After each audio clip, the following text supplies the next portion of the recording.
Dear shine family members,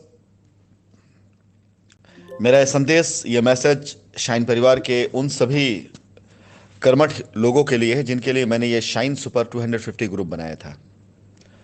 इस group को बनाने के पीछे सिर्फ एक मकसद था कि शाइन परिवार के जो लोग आज भी शाइन परिवार के साथ खड़े रहना चाहते हैं, शाइन परिवार के कदम से कदम मिलाकर आगे जाना चाहते हैं, जिन्हें आज भी विश्वास है कि कंपनी ने गलत नहीं किया है और जो थोड़ा बहुत गलत दिखाई दे रहा है कंपनी उसको सही करके कम बैक करेगी, उन लोगों के लिए इस ग्रुप को बनाया गया था। मेरा संदेश उन्हीं के लिए है। सबसे पहले तो मैं धन्यवाद दूंगा उन सभी लोगों को जो इस ग्रुप में जुड़े और जिन्होंने अपनी इच्छा और अपनी स्वेच्छा जाहिर करी कंपनी के साथ चलने की। लेकिन कहा जा सकता है कि बदकिस्मती तो नहीं कहा कहेगा, लेकिन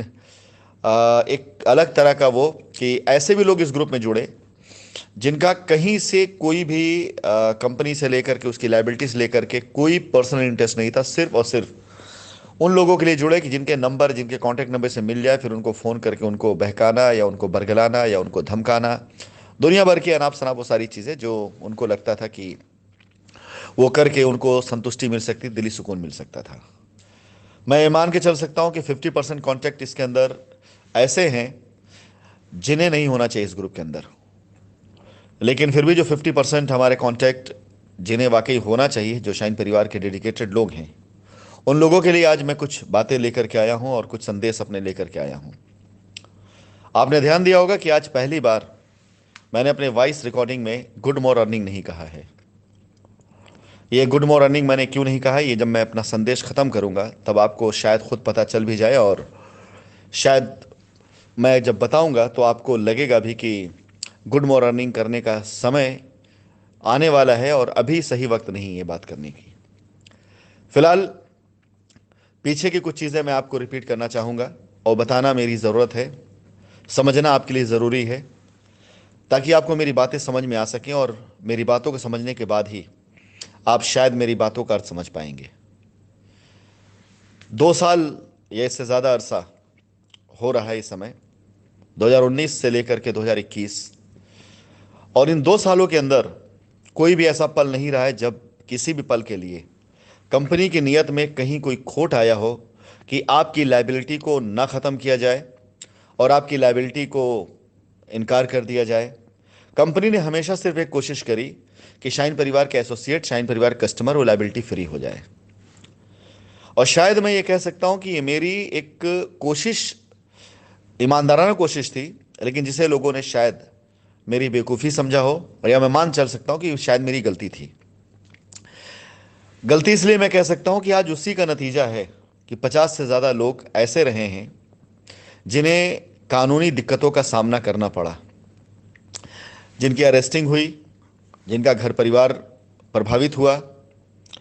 और इन 50 लोगों में शायद 40 लोग ऐसे ज़रूर होंगे जिनका डायरेक्ट कहीं कोई दोष नहीं था, और अभी भी 15 से 20 ऐसे लोग हैं जो बाहर घूम रहे हैं जिनका डायरेक्ट कसूर है, बिल्कुल कसूर है, जिन्होंने वाकई में ऐसे काम किए जिनको हम अपराध की श्रेणी में ले सकते हैं। लेकिन अगर शायद 2 साल पहले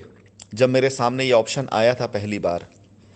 और मैंने बहुत ही भावुक तरीके से जवाब दिया था कि मैं अपने शाइन परिवार के कस्टमर और एसोसिएट को अकेले नहीं छोड़ सकता हूं, जब पहली बार मेरे पास ऑप्शन आया कि पूरी की पूरी कंपनी को लिक्विडेट कर देते हैं, तब शायद मुश्किल से 10-12 एफआईआर्स थी, और उसमें ऑप्शन था कि पूरी कंपनी को लिक्विडेट कर देते हैं, कंपनी की सारी संपत्तियों को उठाकर कोर्ट में डाल देते हैं और आप टेंशन फ्री हो जाइए। और मुझे मालूम था कि वो एक इतना लंबा प्रोसेस था, इतना लंबा प्रोसेस था कि अगर ये काम कर दिया जाता 2 साल पहले तो अगले 3-4 सालों तक कस्टमर चक्कर लगाता रहता, कस्टमर अपने पेमेंट प्रूफ देता रहता और लायबिलिटी ख़त्म होती। इसमें दो राय नहीं, कंपनी के ऊपर कोई भी लायबिलिटी नहीं आती। और इसी हिंदुस्तान के अंदर न जाने कितनी कंपनियों ने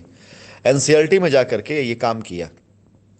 लेकिन मैंने उस समय यह प्रण किया कि 6 माह के अंदर अंदर मैं सारी लायबिलिटी ख़त्म करूंगा। कंपनी के जो मेन लीडर्स थे उनसे कॉन्फ्रेंस से बात करके मैंने ये बातें बताई भी, और ये कहा भी कि अगर आप लोगों ने साथ दिया तो मैं 6 महीने के अंदर लायबिलिटी ख़त्म करने पूरा प्रयास करूंगा। कुछ लोग ऐसे थे जिन्होंने वाकई दिल से साथ दिया, मैं नाम ले करके, क्योंकि ये वॉइस नोट आज मैं कई चीज़ें आज क्लियर करूंगा, मैं नाम लेना चाहूँगा। मैं रियली गर्व से सैल्यूट करता हूं एक टीम को, उस टीम के मेंबरान, लीडर और प्रेसिडेंट को। मैं टीम वन के बारे में बात करना चाहूँगा कि टीम वन के प्रेसिडेंट और उसके वाइस प्रेसिडेंट मेरे पास आए और आने के बाद उन्होंने मुझे सबसे बड़ा दिलासा इस बात के लिए दिया कि सर, हम आपके पास आए हैं, अपनी टीम की लायबिलिटी हम कैसे ख़त्म करेंगे, किस प्रकार से ख़त्म करेंगे, हम लोग मिलकर कोशिश करेंगे, आप बिल्कुल टेंशन मत लीजिए, आप बाकी कंपनी का देख लीजिए।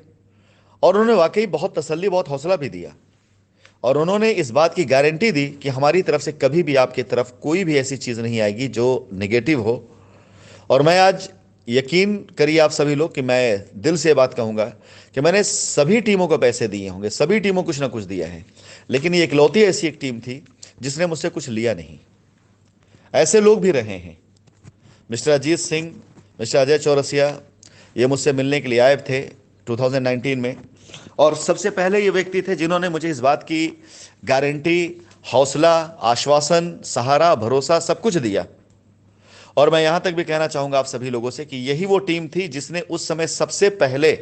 कंपनी को लायबिलिटी उतारने के लिए सपोर्ट करने के नाम पर 50 लाख रुपए फंड भी दिया था।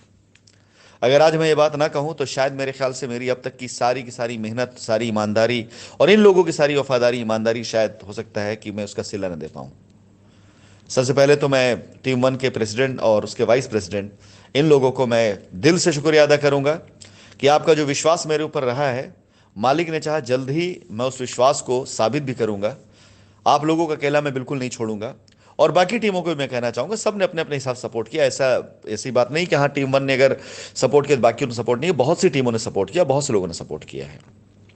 लेकिन आज ये क्लियर करना बहुत ज़रूरी है, क्योंकि मैंने कई बार अपने वॉइस नोट में लोगों को ये संदेश दिया है कि मैंने काफ़ी पैसे बांटे हैं, काफ़ी पैसे बांटे हैं, लेकिन उनमें से ये एक टीम ऐसी है जिसने मुझसे आकर के ये बात कहा था कि सर, आप पहले पूरी कंपनी को बचाइए, हम लोग अपनी टीम के साथ मिल करके पूरा प्रयास करें कंपनी को बाहर निकालने के लिए। और इन लोगों ने अपनी तरफ से प्रयास किए भी।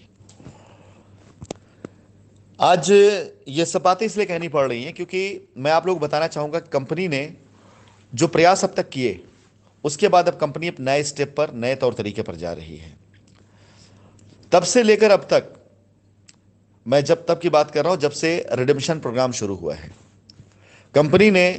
जिन जिन लोगों को साइटें दी, उनमें बहुत से लोगों ने मिल करके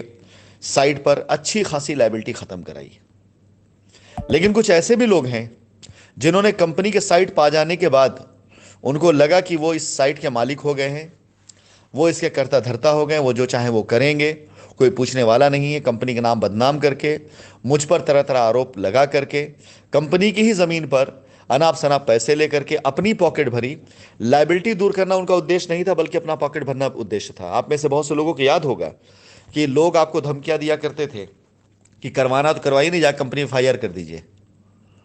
मतलब इस तरह की बातें मेरे पास आई, लोगों ने मुझे इस तरह की बातें, इस तरह की रिकॉर्डिंग मेरे तक भेजी।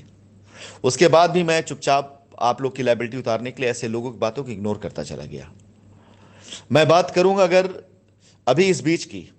जुलाई से लेकर के अगस्त की मैं बात करूं, करोड़ों रुपए का बजट लेकर मैं बैठा हुआ था। मैंने ज़मीन खरीदारियां शुरू कराई थी। मैंने पैराडाइज गार्डन पे भी पैसे दिए ज़मीन खरीदने के लिए, मैंने शाइन वैली पर भी पैसे दिए, मैंने वैदिक विहार पैसे दिए, मैंने पोलिस्टार 1 पे पैसे दिए, पोलिस्टार 2 पैसे दिए, मैंने बिहार बंगाल के लिए प्लानिंग करी, मैंने वहाँ के लिए फंड रखा। तकरीबन 20 करोड़ से ऊपर का फंड मैं चीख चीख कर, चिल्ला चिल्ला कर कह रहा था कि मैं इतना पैसा खर्च करने वाला हूँ और ज़मीन खरीदारी करके मैं आप सब लोगों की लायबिलिटी वहीं ख़त्म करूँगा। इवन डेवलपमेंट चार्ज को भी मैंने बिल्कुल मिनिमाइज़ करने का प्लान कर लिया था। लेकिन इस बीच में भी जब पैसे गंगा बहनी शुरू हुई, तो इस बीच में भी बहुत से ऐसे लोग निकल करके आने लगे जो छोटी छोटी बाउंड्री के नाम पर बेईमानी करने के लिए कस्टमर को ब्लैकमेल करने लगे, तरह तरह के गुट बनाए जाने लगे। आज मैं आप लोगों को इसलिए सब बातें कह रहा हूं क्योंकि आज के बाद से आप सभी लोगों को शाइन का और मेरा दोनों का अंदाज और तरीका बिल्कुल बदला हुआ दिखाई देगा। मैं ये कह सकता हूं कि तकरीबन 10 करोड़ रुपए से ऊपर का फंड पिछले 7-8 महीनों से लेकर अभी तक मैं बात करूं, 1 साल के अंदर बात करूं, चाहे वो ज़मीन पर गया हो, चाहे वो लायबिलिटी उतारने के नाम पे, चाहे जैसे गया हो, तकरीबन इतने पैसे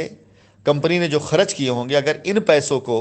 सिर्फ 50,000, 25,000, 1 लाख की लायबिलिटी वालों को कैश में भी अदायगी की गई होती, तो शायद मेरे ख्याल से 1,000 लोग ऐसे होते हैं मार्केट में जो ये कहते हैं कि हाँ मेरी लाइबिलिटी ख़त्म की, कंपनी ने 50,000 दिया, 1 लाख दिया, जो भी दिया। लेकिन क्योंकि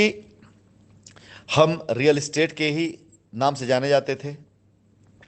हम पर यही आरोप लग रहे हैं कि हमने ज़मीन नहीं दी, हमने रजिस्ट्री नहीं कराई, हमने कब्जा नहीं दिया। तो मेरे लिए ज़रूरी था कि अपने साम्राज्य को बड़ा करके आप सभी लोगों की लाइबिलिटी